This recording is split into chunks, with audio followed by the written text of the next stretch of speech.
good. Great. More than myself.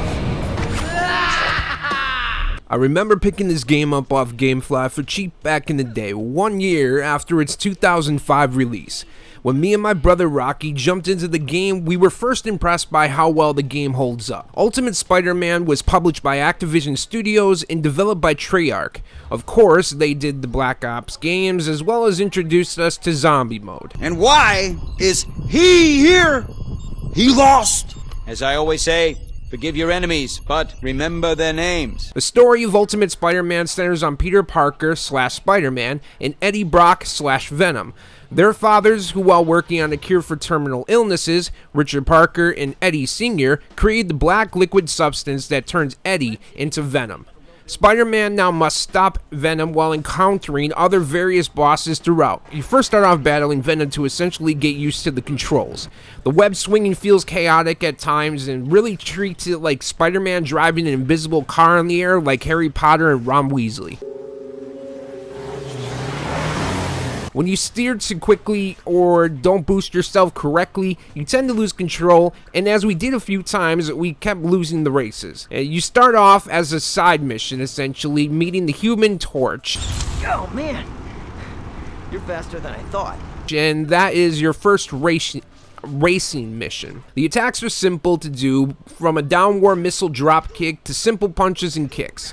You can also use your web abilities to stun enemies, but primarily use it to wrap up enemies and take them down. One of the cooler things that we encountered was a switch up between Venom and Spider-Man. Controlling Venom feels smoother than even Spider-Man, and with the attacks, movements, and voice acting, playing as Venom feels like it's a different game. And Venom has the ability to engulf enemies inside him and drain them of their energy, healing him in the process. The most messed up thing that we honestly encountered was an objective that had us engulf a kid and drain him of his energy.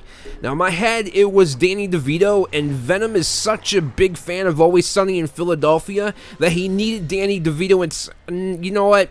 It was messed up, let's leave it at that. I get it. In a little under 1.5 hours that we played, we encountered the Human Torch, Johnny Storm, as I mentioned above. Storm of the world-famous Fantastic Four. What on earth are you doing in Queens? What, I can't be in Queens? I have to be here, but you, go save the world. Who initiates the races. The first boss, though, that we encountered was Rhino. 3, 4.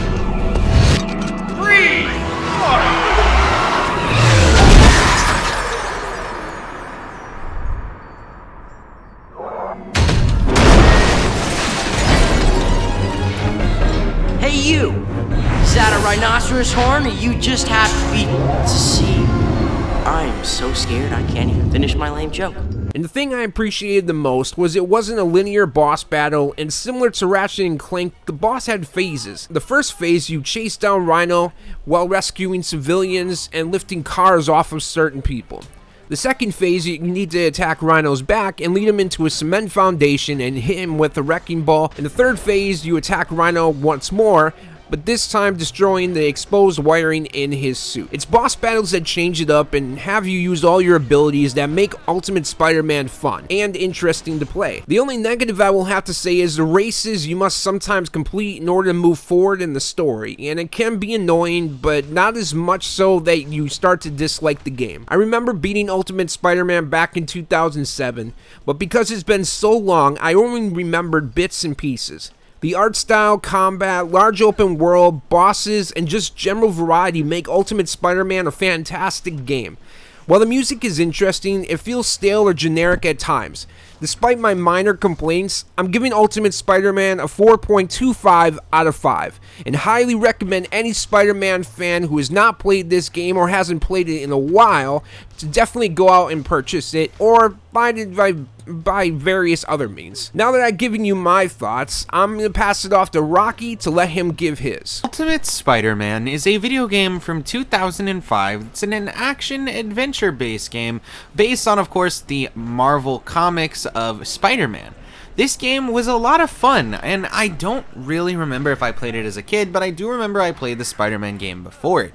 In this game, you do get to swing around as Spider-Man. It's a free roam world for the most part, and you have various events throughout the city that you can participate in order to gain tokens and other things to push forward your abilities, as well as go forward in the story. One of the things that you can do, for example, is do these various races, and you do race the Human Torch at the start of the game for the most part. Oh, I got a better idea. What do you say, quick race around Queens? What is this? You think just because you can fly in a streak of fire, ooh, you can beat me? I do believe that's what I'm saying. Then I've got 2 words for you. Bring it on. There's other things that you can get. For example, people will pop up with little red markers showing that they need some sort of assistance, so you can go help them. And sometimes it requires you to do a certain number of races or help a certain number of people in order to be able to continue with the story. Overall, the game was very fun and it felt really fluid. Particularly the combat aspect felt extremely fluid, going between jumping, punching, slamming on things, all felt very natural, and the animations looked really good. Also, the other thing that I would have to say about the gameplay is that, like, the swinging is not too bad. It's a pretty decent way to get around, and I like how fast you move, but it definitely takes some getting used to, and it feels really weird on how it chooses what it swings on. Sometimes it'll swing on something that you really don't want to, even though you're not really closest to that or pushing in that direction. There is some level of being able to choose the house by simply, like, moving your analog stick towards whichever thing that you want to attach onto, but generally speaking, it can be a little annoying at times if you, swing to the wrong thing or hook to the wrong thing, or maybe just, like, lose your momentum. Also, the gameplay at times can be a little repetitive. For example, sometimes you are required to complete those races to get the next story mission, and I'm not exactly the biggest fan of the races, so that can be a little annoying, and I wish there was a little more choice on skipping the side missions and going straight to the story. But they do this, of course, to pad the runtime a bit, and since it's an older game, I definitely do understand.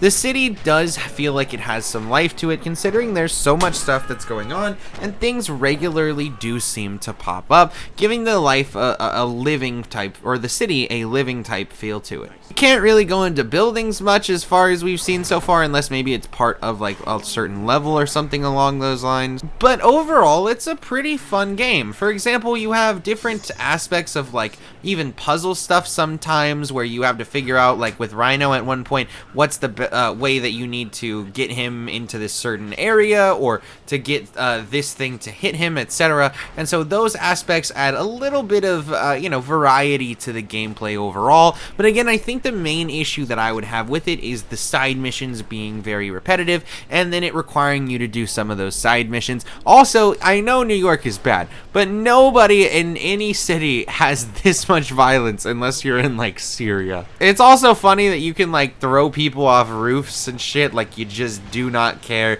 It's a lot of fun to sit there and play as Spider-Man, and as a game that old, I just did not expect it to be so much fun. This is definitely one of the more fluid ones that we picked up, and one of the ones that I could spend a lot of time on, and one that we probably will actually get to the end of at some point and do a full final review. But I would definitely say that this game so far is a 3 to a 3.25 out of 4, and that it's definitely worth playing if you have it on a console or any other way that you can get it, if you know what I mean. So definitely that's my opinion here on this game, and I'll toss it back over to you, Jason. Thank you so much, Rocky, and now that we've gotten you our thoughts, we want to hear from you and have you played Ultimate Spider-Man. If not, what's your favorite Spider-Man game? Let us know in the comments down below, and also down below you will find the link in the description for me and my brother Rocky's all of their socials, including a link to our main channel Smokin Sessions, where we do movie reviews, movie watch-alongs, and keep you in the know on all things cinema. If you enjoyed this video, feel free to give us a like, and don't forget to hit subscribe so you don't miss out on videos like this from us in the future. Thank you so much for watching and or listening to this video. We greatly appreciate the love and support, and we will see you all in the next gaming session. I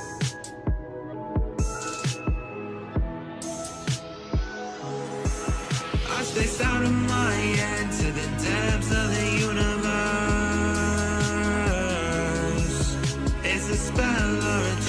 just to open up a newer